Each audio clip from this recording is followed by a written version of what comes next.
All right, welcome to this session of uh, nonprofit resource management, also known as kind of like a fundraising focus.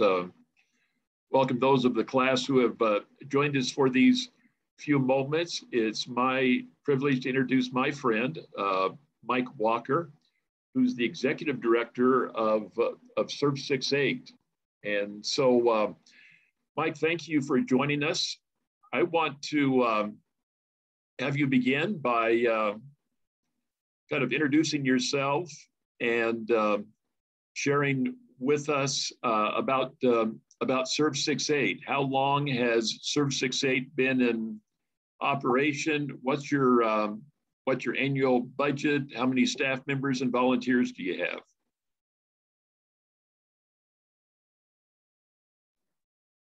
There we go. Sorry, I was working on the unmute side there. Yeah, thanks, Ken. I appreciate the introduction. A little bit about Serve 6-8.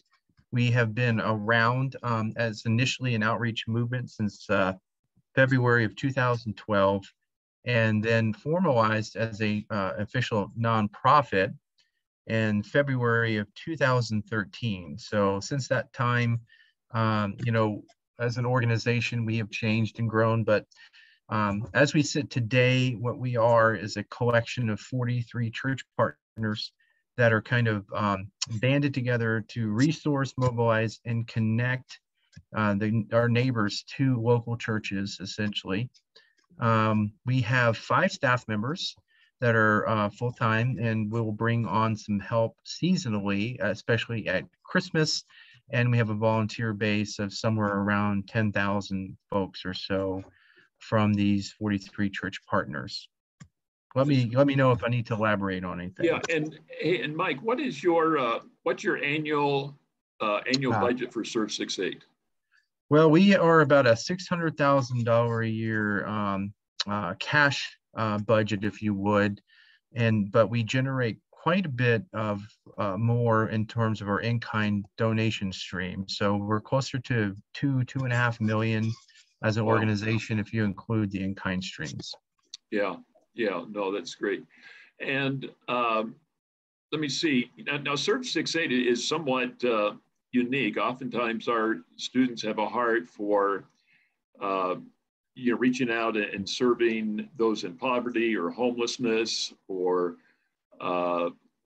people in economic distress. And so Serve 6-8 is, how would you describe its outreach as far as its clientele? It's kind of like homelessness prevention, maybe more than just homelessness intervention, or how would you describe it from that standpoint?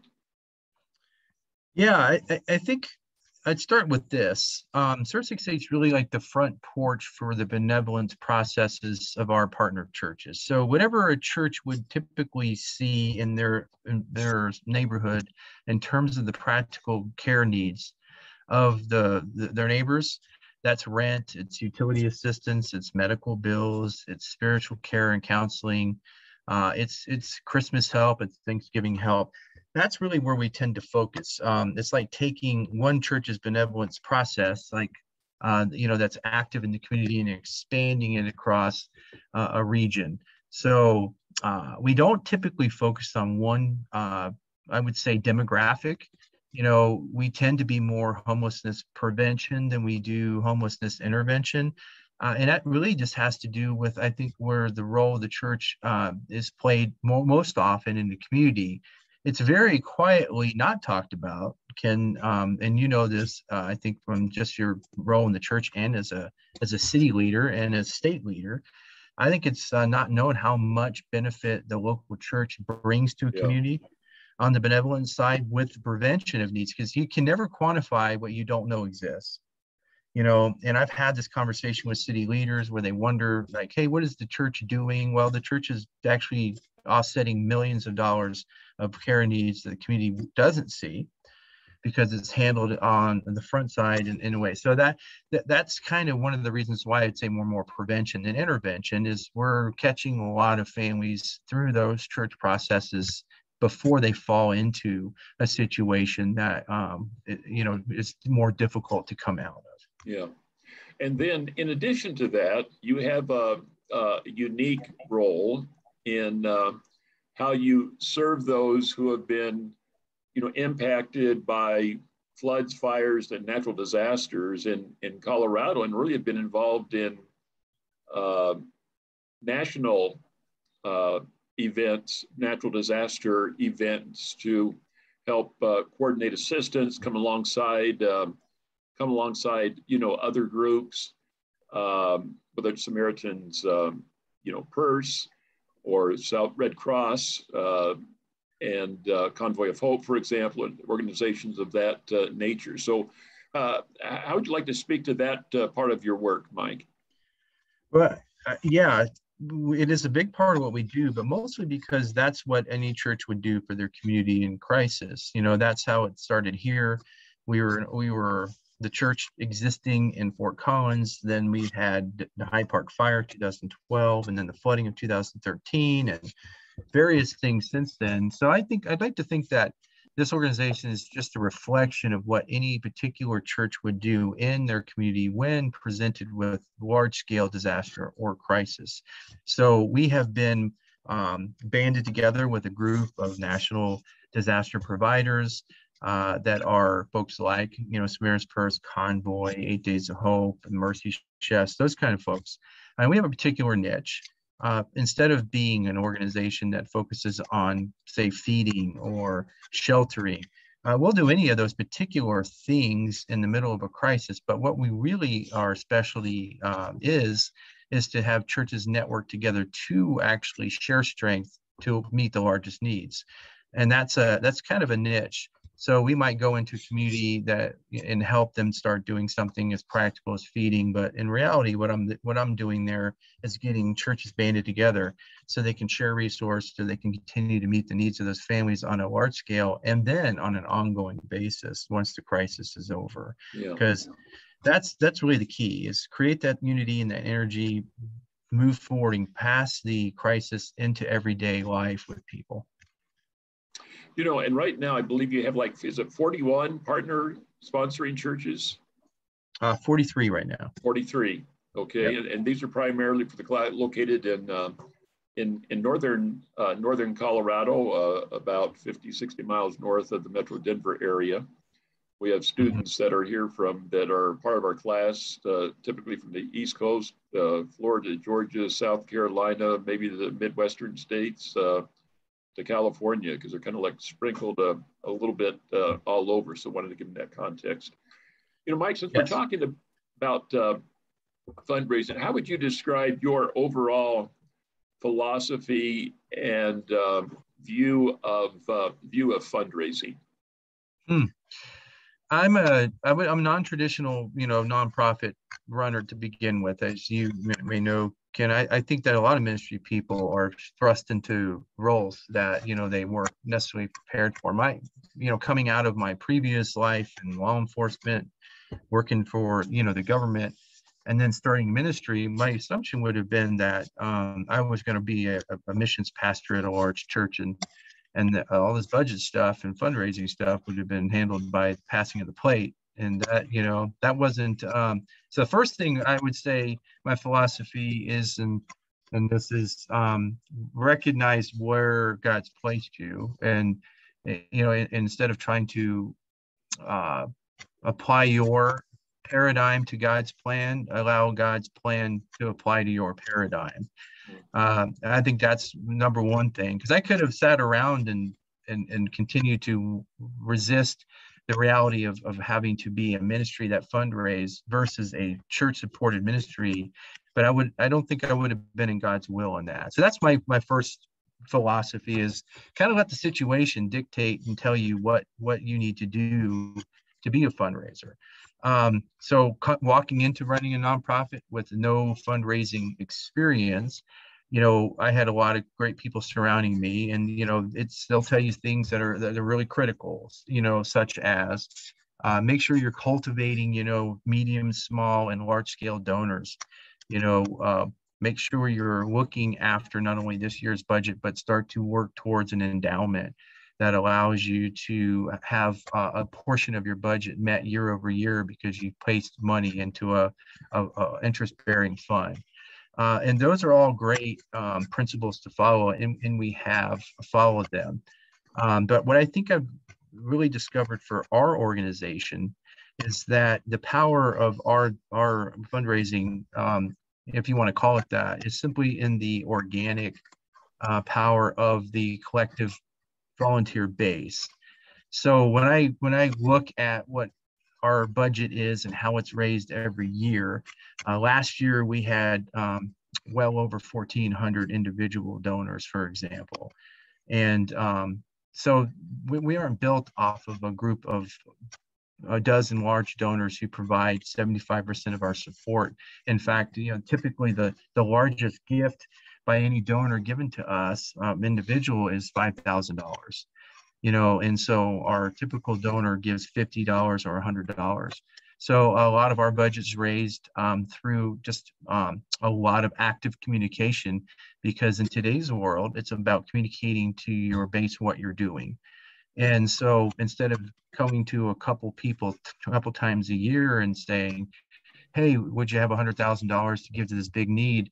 We're talking about our daily story on a more daily basis with organic donors. And that has been what God has brought us. That's why I kind of mentioned to you first, like, recognize what God has done and what he's where he's placed you, because I would like to, I think, have cultivated more large-scale donors and looked at some of the other nonprofit models where they have a certain percentage, and they, that just hasn't been what God has given us. And instead of fighting that, I've kind of embraced that and recognized that, okay, we're an organization that's busy with people every day, and so we just need to tell a compelling story to our folks on a regular basis, ongoing basis, and that generates the revenue we need. So our philosophy has been that. As well as in our model, we 43 church partners all provide some level of support. So for me, I have a constant goal of trying to achieve half of my yearly support through church committed partnership funds. So there's the organic donor, and then there's the church partners that say, I'll designate X number of dollars to our partnership every month. And so my goal is to raise about $250,000 to $300,000 from churches every year who are handling and believing in the mission of an organization, versus more entertaining large donors or having a large donor strategy, which I just personally haven't been able to successfully develop yet. Does that make sense? Yeah.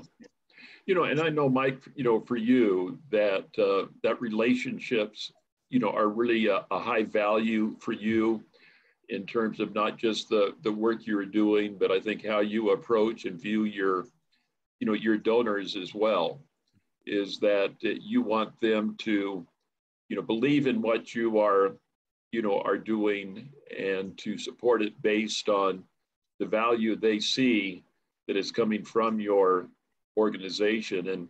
And for the class, and for those who are maybe listening in the future to this video, if you check out serve68.org, their website, you will see some key things in terms of a donate button on every page, which is important, but also a continual report of what they are doing, the lives that are being impacted, the number of volunteers, the number of partner churches. And as we talk about this week specifically about relationships, about transparency and accountability, you will see that on the Serve 68 website, profiles of staff, history, what they're about, names of board members, their annual report, which is a critical piece of information, because again, it's more than just saying, hey, here's our 1099 or some kind of stagnant numbers page. It's communicating important numbers that people are interested in, that really shows the value of the work. Mike, in terms of when you look at the year, just this last week, our class went through some concepts of like a fundraising plan and, what goes into that. As you look at the year, over a year of Serve 6-8, what are the key maybe fundraising activities or events that that are on the Serve 6-8 calendar? Well, there's the first one would be the ongoing conversation around church partnerships. So, I start with that pillar. The idea is to raise a third to half of our budget through those recurring gifts from churches.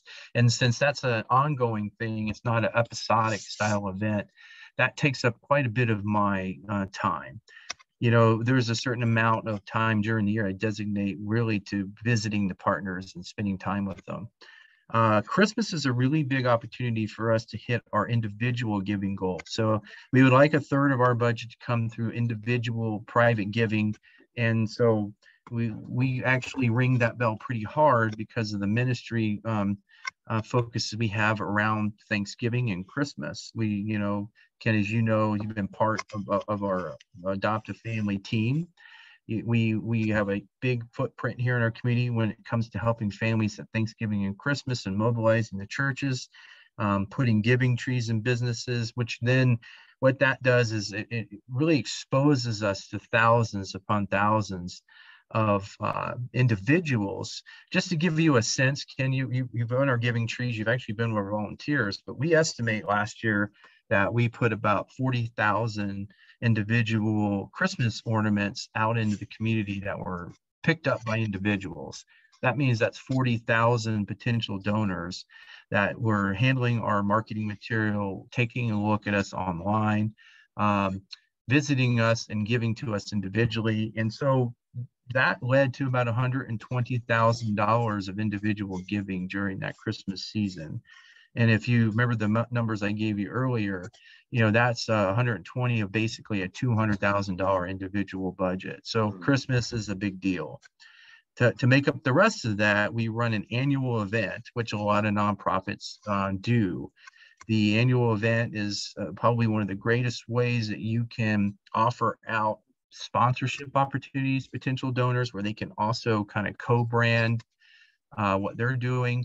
It's usually a big success. You put about 300 or 400 people in a room. You raise money in advance off these sponsorships, and then you challenge people night of to a certain goal of giving. Typically, we raise about $150,000 on an annual event. And, it takes a lot of energy, takes a lot of time, takes a lot of coordination, and you certainly spend a lot of time in the programming. Well, with COVID, the last couple of years, that's changed how people are doing their annual events, that you can gather together in one place.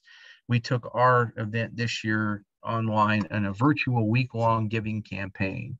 So that was something new for us, but I think I've seen a lot of nonprofits do this successfully this year, where they took their donor base, those are the folks that would typically say, yeah, I'll sponsor a table at an event, anywhere from $500 to $5,000, depending on their level of commitment. And then I got the sponsorships to do a virtual event. Instead of having a table, we produced some high quality videos that they underwrote and were excited to have me share with this new large scale individuals that had come in this last year through COVID. We got a lot more people checking us out as individuals. So in the end, we raised the same amount of money, Ken, but did it online in the 6-day virtual deal. A lot of that money was raised in advance. I raised $75,000 in advance for a match, and then we raised $75,000 virtually that week. So those are our primary ways that we bring in, the money. So monthly recurring giving through our churches, episodic individual giving through the annual event that we do in the spring, and then our Christmas ministries that we do. Now, the wild card for us, Ken, is disaster. Like last year, we couldn't have foreseen Cameron Peak Fire. We were part of that response, and we raised about $180,000 in the month of October for our response there. And so that when we created a budget for the year, that wouldn't have been in there. So, but the tricky things about fires and stuff though, and disasters, or whatever you raise is typically designated. So you raise money for a fire, it's because you got to spend it on that particular incident completely. So, my advice to you guys, if you're in the world of crisis management, is just always be careful about how you're raising money and how you're wording that. Because if you bring in $300,000 and it's all for one particular event, if you don't spend it, you can't use it. And so donor intent is everything in the nonprofit world. And you really have to, that's a high calling to pay attention to that. So make sense?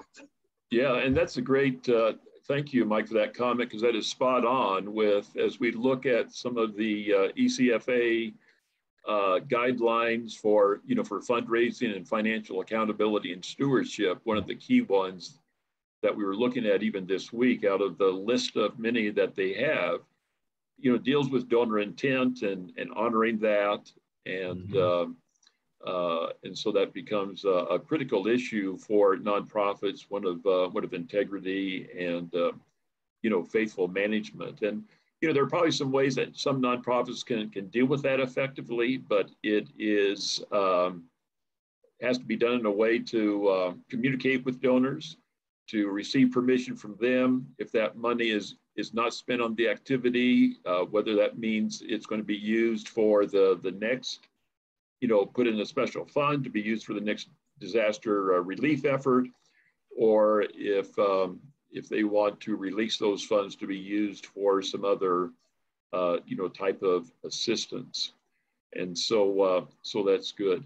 And I think, Mike, one of the things in looking at, you have the foundation of church partners, you have individual donors, you have businesses that are involved in serving in what you are doing.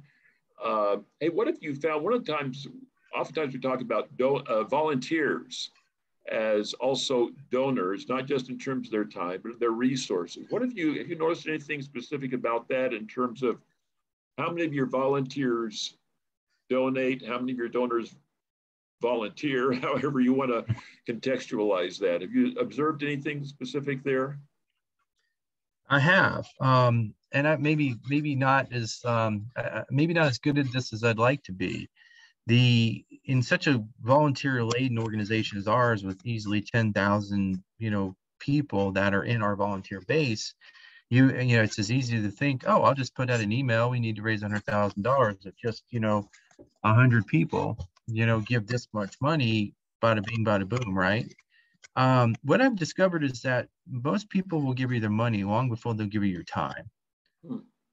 And I have a long history of encouraging financial donors to also give their time.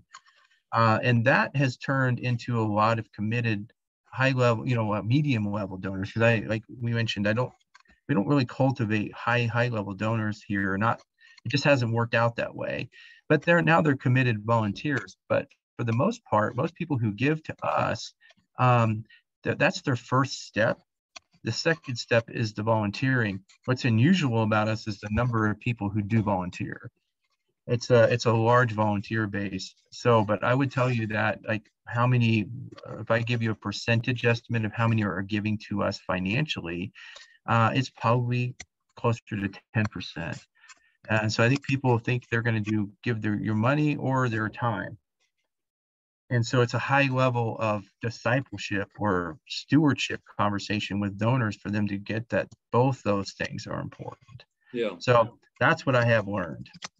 Interesting.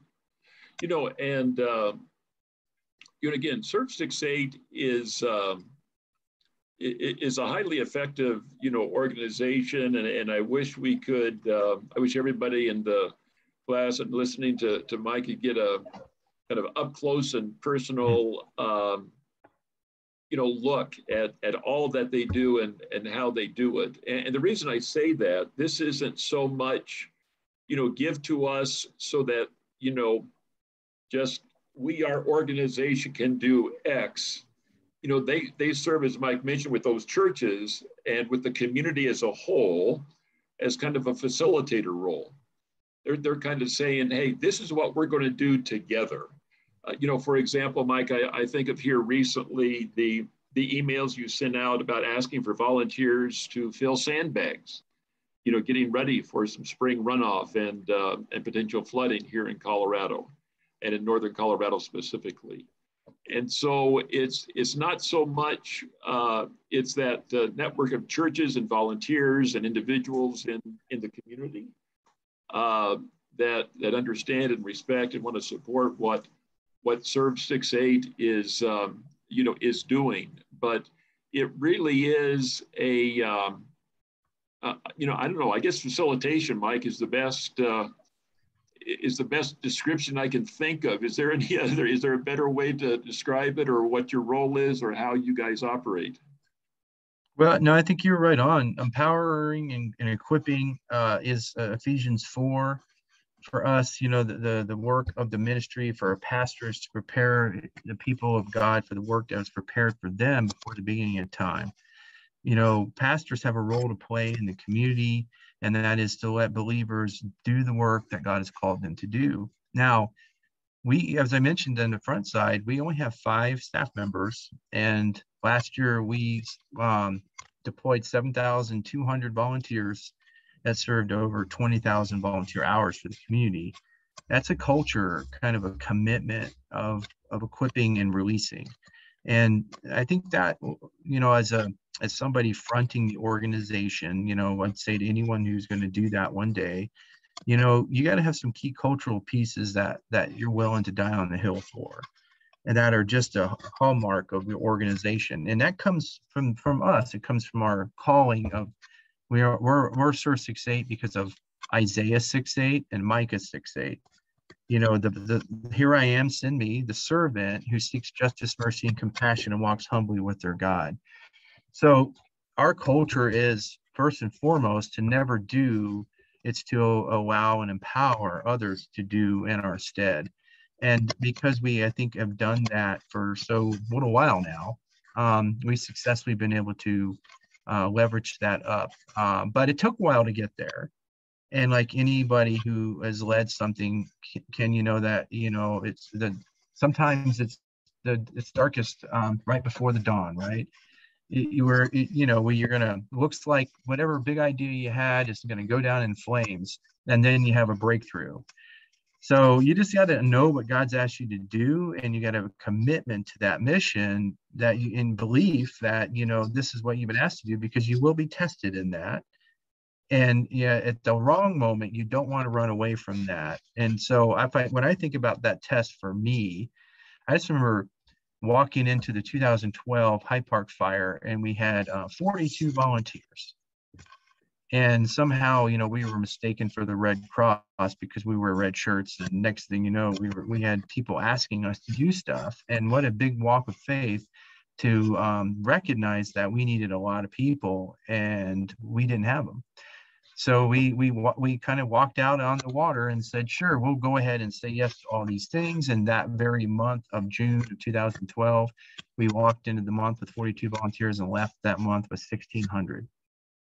So that was that moment, that dark before the dawn. Like, you could have easily looked at where you are and answered to the Red Cross, well, we can only do what we have, versus seeing where God wanted me to be in the organization and saying yes to that, trusting that somehow he would bring this, because our culture was this empowerment and equipping and releasing of all these people. And you know what? I mean, for us here, it has made a monster difference, I think, and because people are hungry to be a part of a story and not just with their checkbook. So you would think that with all the serving that's happening here, that would turn people into major donors. But I tell you what, their serving is as critical with what we have going on. As if you look at the annual report on our website, you'll see that we served over 16,000 families last year. That's only possible because of 7,200 volunteers serving 20,000 plus volunteer hours. That's gold. So somebody could hand me a check for $10,000 and I wouldn't be able to achieve that by any stretch of the imagination. They could hand me a check for 100,000 and that's not going to achieve that. Yeah. So I recognize that, I think, as a cultural, like, non-negotiable for us. Not only is it our mandate scripturally, but it's just a piece of the founding DNA. And so we live by it. Yeah, that's great. You know, I wonder, hey, thank you for those, the three of you that have joined us online here from the class. I want to provide an opportunity for you to ask questions of Mike that maybe you would like to ask him about Serve 6-8, about fundraising, about any maybe application of course materials or readings, your own experience, that sort of thing. Yeah, Kelly, go ahead. Hi, guys. So a little background. I have served 4 years and eventually at the vice president level of 2 small nonprofits on a military institution. Being organizations that operated on post, where Garrison was able to cancel our right to operate on post at any time, we had to remain secular. We had to remain we weren't able to announce our Christianity or our values, which many of our members actually did have. But we were very blessed to have leadership that actually is one of the reasons that I went back to school for a Christian university, started attending church again, because they led with that servant style of leadership that you described in Isaiah and Micah 6.8. One of my questions is, when you're working for a organization that is not a Christian run organization, like when you were a police officer, what unique challenges have you noticed in regards to fundraising between the differences between working for a Christian organization compared to working for, say, the police department or a secular organization? Yeah, that's a great question. And I think it comes down to respecting the mission. As a police officer, I had a Christian belief system that, I had to, first and foremost, I answer to Christ, who's my king. But part of that Christian testimony and witness is to be a good steward and witness where you're placed. So many people struggle, trying to create something in a secular space that would just maybe even dishonor the church. So let me back up here and see if I can explain that just a little bit better. When I went out in the field of the police officer, I recognized that I had sworn an oath to protect the Constitution in the state and my local city. And that was my primary function for the city. And so I needed to be a good employee. I needed to be a good officer for the city. I needed to be on point with my mission. I also had the opportunity on occasion to intersect my Christian faith whenever I could. But I tried to remember what being a good Christian isn't just about pushing the gospel on people. It's about living it where you're placed, and also being an amazing employee. And if you want to think of a biblical role model here, think of Daniel. Here's a man who was elevated to the second highest level of government in the Babylonian Empire. Clearly an empire that would often clash with his values, but was such a valued employee, if you will, that he was brought up to this highest level, lived out his faith, but also was a great steward of that inside the government. And so first and foremost, that's what I would say is just understand the mission you're on and respect whose authority you're under. Render under Caesar was Caesar's, under God was God's. And then when I came over to the Christian side, I had to learn a few lessons about whose money I wanted to take. And I think that depending on your mission and your organization, this is going to dictate this. I have the luxury and the privilege of working basically for the church. And to me, that's really freeing. But that means that taking government money for many things would prohibit the expression of our faith through our words and sometimes our deeds. So there are certain monies I'm not going to pursue just so it doesn't change our mission.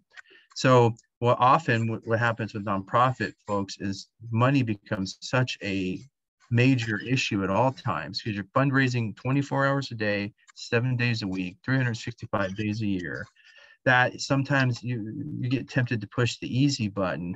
Maybe there's a grant you can go after. And next thing you know, that focus of that grant is just slightly off your mission. But you can make it work. But then that grant next year evolves to another alteration of your mission. And next thing you know, you're really not living out your transparent mission. So I think it's just, Kelly, it's going to like knowing who you work for, what your mission is, and allowing the money to come to you that's going to actually keep you in missional position, not in drift. And so if you're a Christian-based organization, that gives you freedom, but it also takes away a lot of the money that's out there. If you're in a secular organization, that you may have access to a lot of money, but it may be limiting to your, to what mission you have. And so if you're honest with that, you're going to be solid. All right, great. Kelly, another question, or anybody else have a question? No, I just wanted to say thank you. And yeah, that answered a lot in regards to, we weren't obviously able to advertise our Christian values, but many of the leadership did exemplify them. And I feel like that did more than outwardly just saying, and yeah, like one of the things, Professor, that you said is seeing the value that was coming for the organization, like showing that to have people start donating more or start getting more involved. Those values and like that actual benefit that you provide is not just the tangible needs of the community, but also bringing them towards Jesus. And I feel that's why I'm more interested in getting involved in a church capacity nonprofit, because not only are the benefits helping the tangible needs of the community, but also that role of bringing them towards Jesus, which I feel helps way more. Yeah. Mike didn't reference this, but just a little quick perspective. Years ago, Serve 6-8 started as the operating arm management services for what is referred to as the Murphy Center in Fort Collins. It's kind of wraparound, one-stop service provider for people in homelessness and poverty and so forth like that. And so, he experienced some of those things with government funding, other donations that were not as faith-friendly, perhaps. But out of that, what was interesting, I came up with a descriptor, I guess, that I've used and shared with others. Maybe I should write an article about this. Because we talk about faith-based ministries, and they're referred to that in a generic way. But at the time, and especially when Mike was in charge of the Murphy Center and dealing with being a Christian in somewhat of a secular, some church maybe, or faith connections in terms of all the partner organizations. But still, I said, I'm not sure if I view you right now or what's going on at the Murphy Center as faith-based as much as faith-motivated. In other words, you are doing what you are doing because the love of Christ compels you. And Kelly, it's kind of like, I guess what you just referred to about some of your, work on the base. If people, it's one thing to feel like you have the freedom to maybe present the gospel or to, be upfront about spiritual matters. But if people notice what you're doing and they're saying, man, why are you doing this? There's a wonderful opportunity to say, hey, we're doing it because we feel, God just compels us to love other people and to serve him, to serve humanity in the best way that we can. Debbie, when my wife, when she worked as, I think it was actually maybe a Catholic hospital, at least a Catholic hospital in terms of its origin and background, even though, that wasn't really at the forefront. She liked the fact that still in their mission statement is that we're the hands of Christ extended to the sick and needy. And so, I don't know, I would just kind of throw that out as somewhat of a context to keep in mind, is that, sometimes an organization or a nonprofit can be faith-based in terms of the gospel being an integral part. of their mission. Sometimes it's faith motivated because they're believers who are serving mankind. And it's kind of like one time I told a national figure in politics or on the state level about my Teen Challenge program. I said, you know, we're not faith-based, we are faith-saturated. And so I even went more extreme, I guess. I said, faith isn't part of what we're doing. It's the reason, the core and the main offering of what we have. And so there you go. I created 3 new categories for you to consider: faith-based, faith-motivated, faith-saturated, and you can mull that over. Let me see, anything else? Any questions or comments? I have a question for you. This is Keely Luce. Yes. So I work with our volunteer committee through Toyota Financial in Arizona, and Toyota is taking COVID-19 very seriously, so we're not doing any kind of in-person volunteering, and we've seen a downfall, I guess you could say, in the amount of donations and any kind of virtual volunteering that we're trying to get our employees to participate in. Do you have any recommendations of what I could bring to our meeting next week on what we could do to kind of inspire the team to still want to participate in volunteer opportunities, even though they're virtual versus in person? Well, that is a weighty question.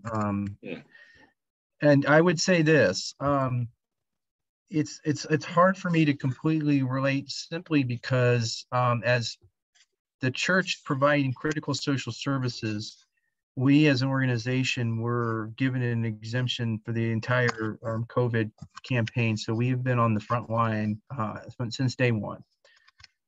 I think I'm grateful for that, because our volunteerism did not take a dip last year or the previous year. But what you're describing, I have actually seen in many of our own church partners. Many of those church partners couldn't meet in person for a very long time, and they're experiencing rates of 50 to 90% decline in volunteerism. And I don't know that I've heard a good answer to your question yet, because this is the one that's being talked about on many levels. I think the answer is, the simple answer is getting back together. But that's not going to actually help you, because you can't do that yet.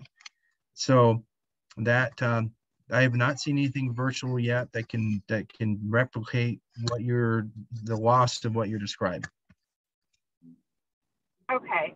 I was just hoping that maybe there was something we might be able to do to inspire, because I know you had mentioned that you were able to collaborate and do the videos virtually. So I was hoping that maybe there was something else I could bring to the team, just kind of food for thought.